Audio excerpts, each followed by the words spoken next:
Good morning, Bart. Good morning. Good to How are see you? you. Good to Good to see see your you. smiling face.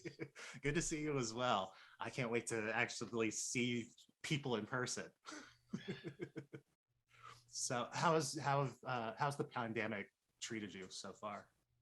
Well, my day job is as a teacher, so I've been sitting in this very room talking about how to make films, and it was, a real challenge. You had to really, change how you think about things, and in another kind of way, I've been really encouraging like arts organizations to go digital. And in last year's festival, we showed all of these theater and dance companies who've done things. And we have things for Frame of Mind, the TV show of, theater companies and dance companies that are making television. So I think there's some really good things for the art community at sort of learning new ways to reach audiences that have been very profound.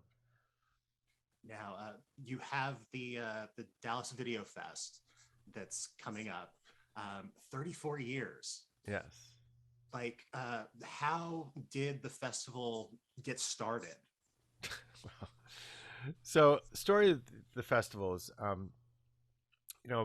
was doing all kinds of things. I was a VJ at a club, and I was doing a bunch of other things. And there was this club at the Dallas Library called the Video Art Study Group, run by a guy named John Held Jr. And John called me up one day and said, "Hey, how would you like to do a program at the Dallas Museum of Art of Video Art?" And I said, "Cool, let's do it." So in 1986, the two of us did this program called Video as a Creative Medium, 2 nights. And one of those nights, I met Susan Teagarden, who later became my wife, who later also became the managing director of the Dallas Video Festival. So after this incredibly successful event. We had a meeting with Melissa Berry, who is the person who runs programs at the museum. And John said, "Well, I never want to do that again." And I said these words with no forethought. I said, "Well, what if we did a festival with video and it was 4 days?" And Melissa said, "Oh, great. Well, let's look at the calendar and see when we can do this." And it's kind of amazing. It's like, can you imagine like going to MoMA in New York and saying, "Hey, can I do a film festival in your place?" And and that's how it started. It's like I didn't know how to get a video projector. I didn't know how to do a program book. I mean, the first year, this new thing called desktop publishing was happening.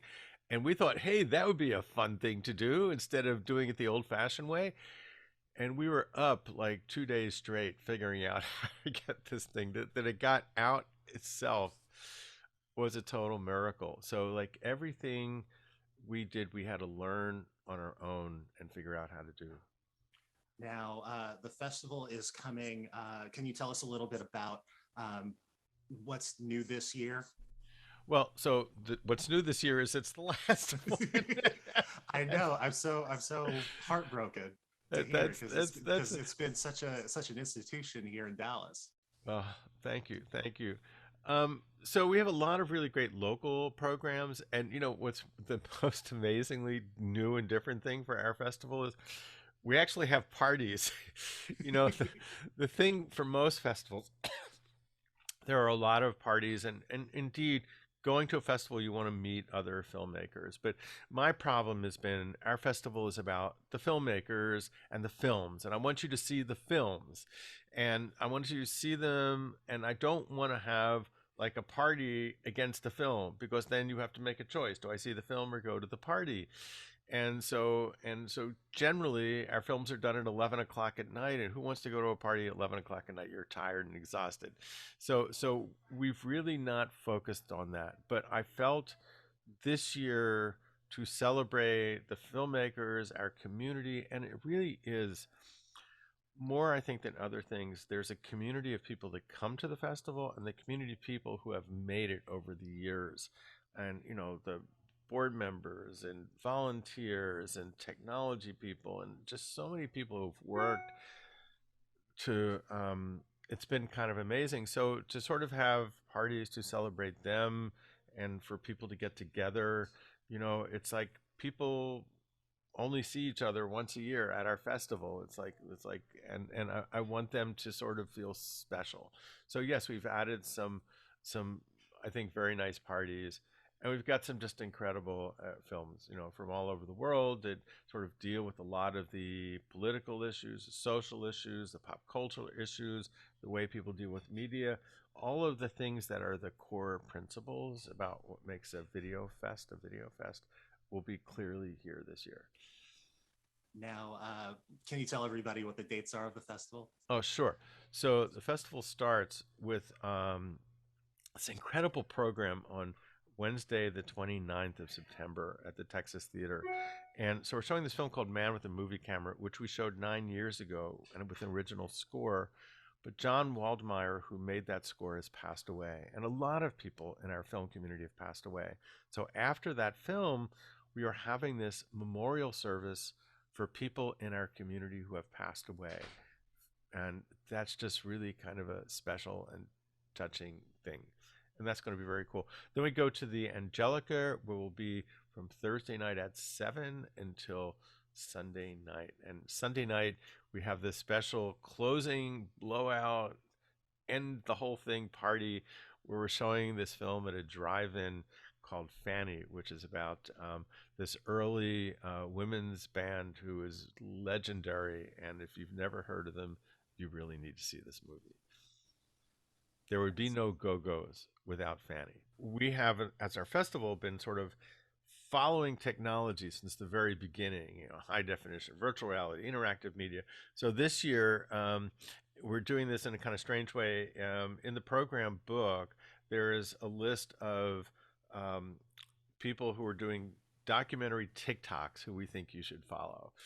So because showing TikToks in a theater is not quite going to be very interesting, but it's like, there are interesting things on these media, which is sort of like a thread we've always been doing. It's like, so here are the things you want to look about in high definition or in CD-ROMs, or like, so we're pointing to where there is goodness in these technologies, because we have followed so many technologies from their early stages and sort of explored how artists have had a chance to use them. Sort of the running theme of these 34 years, which, by the way, is literally half my life.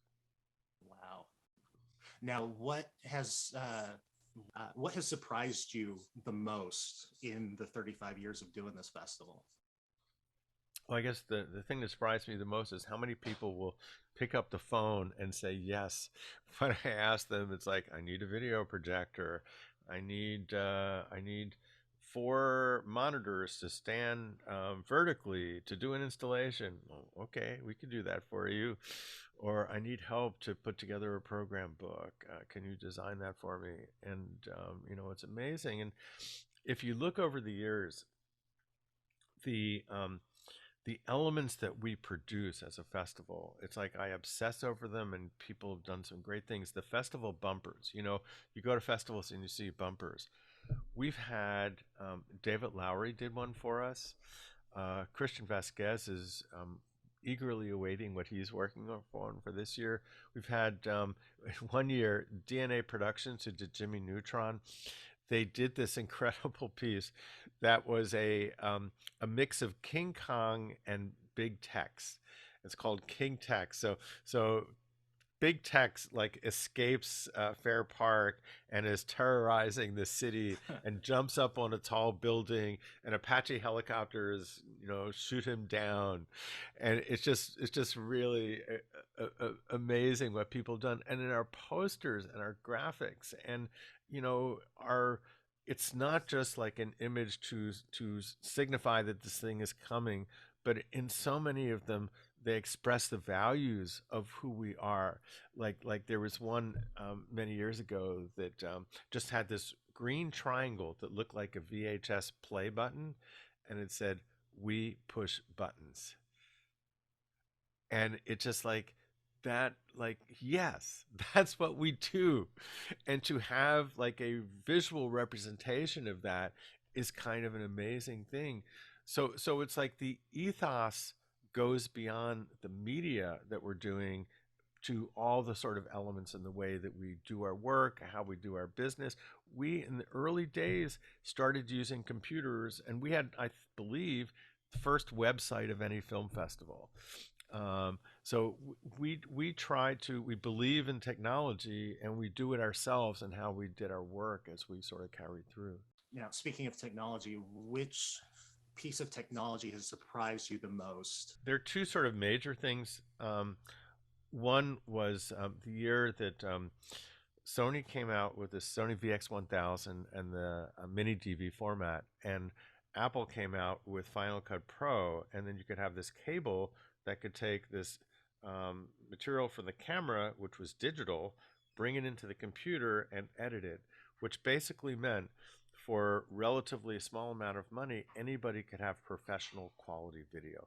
That was a major, it was sort of early 90s time when the universe of what was doable from somebody outside the mainstream who had some cause or some interesting visual idea that they could make and could get people to see it. One of the other things that was really interesting, which is more an internal thing for the festival, is we had this problem with all these different HD formats that were coming on. So we came up with this idea of like, well, instead of projecting on tape, what if we got a digital file and use iTunes to project the video at the Angelica? So as far as I know, we were the first festival to run files to project our media, and that really changed all the kind of things that we've done. What has been your favorite memory through the 34 years of the festival? Probably two things that come to mind. One is the expanded cinema, where we put video on the wall of the Omni Hotel and had KXT radio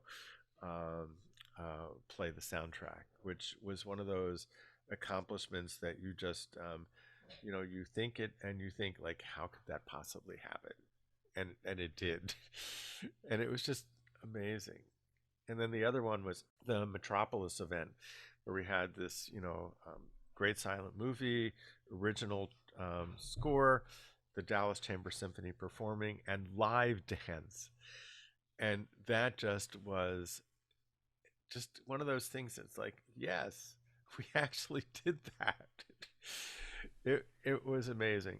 And I guess the last thing I'd add is that we actually had the very first program that it worked. It's like in October of 1987, we had Edie Adams come to show the work of Ernie Kovacs to start this off. And, it's just one of those things that it actually happened and it worked.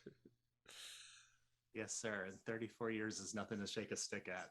Now, tell people how they can get tickets for the festival. So you go to VideoFest.org. There's a little button there that says tickets, and you can go there and you can look at the whole schedule and all the wonderful opportunities that we have. We have a full festival pass. We have day passes. We also have what we call spotlight passes. So if you want to see all the music programs, you can do that. And so there are different sort of ways you can do that. There's so many different wonderful films, and of course a lot of Dallas and Texas made films as well. Definitely, people need to definitely support Texas, support local, and check out those films. Tell me more about some of these films that are playing this weekend. So one of my favorites is you like Mexican food, don't you? Oh, who doesn't? Okay, so there's this guy Adam Medrano in Houston who wrote a book called Truly Texas Mexican. He is a chef himself, and he made a film, Truly Texas Mexican, where he goes around the state and shows you really authentic Mexican food. So we're showing the film at the Angelica on Saturday. And then after the film, because you're going to be so hungry after watching that, we're going to go to Trumpo, which is in the southern part of Bishop Arts, and have some food prepared by the chef at Trumpo and Adan, a sort of special menu that we have down there. And that is going to be something that you really do not one to miss. Both the experience of seeing the film, listening to a Don who is just really amazing, and experiencing the food. What else can I tell you about? I told you about Man with the Movie Camera, which is just absolutely incredible. Oh, there is something else that's really important. You may have heard that there is this issue about abortion that's happening in this state. We have this film called On the Divide, which focuses on the last abortion clinic in McAllen, Texas. And you have somebody on both sides that you get an intimate portrait of that is really very powerful to understand what's going on. But the real sort of great thing about it is you also get to meet the security guard there, who is this old guy who is just an amazing character. But it does what good documentaries do. It's like you sort of hear about issues and you get sound bites, but to understand something, you have to know the people involved in them, which are just really incredible. Oh, and let me tell you about another one. So there's this wonderful film called Cowboys. And so we live in Texas. Cowboys are part of our culture, but this film is this incredibly beautiful, beautifully photographed film about what contemporary cowboy life is like, and how lonely it is, how difficult it is, how financially struggling it is. But you meet these people that are doing it, some young people and some old people that tell you how things have changed. But the photography is so compelling. It is truly remarkable. And yeah, so that's just a film that if you see it, you will really thank me for pushing you to go see it. Thank you for taking time out of your day to talk with us about the festival. Tell everybody one more time how to get tickets. So for this and so much more, you can go to videofest.org. And by the way, a couple other things. One, if you go to our website, we do the cinematic conversations. We do them once a month. I've been slacking off because of doing the festival, but those will keep coming.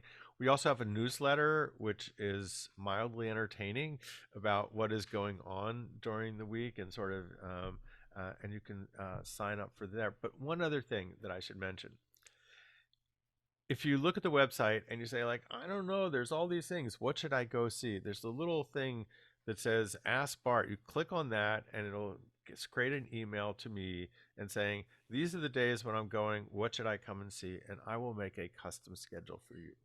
That's awesome. Bart, thank you so much for, again, taking time out of your day to talk to us. All right. And thank you. I appreciate it. And be well. And it's good to see a smile on your face. Good to see you as well. Thank you, sir.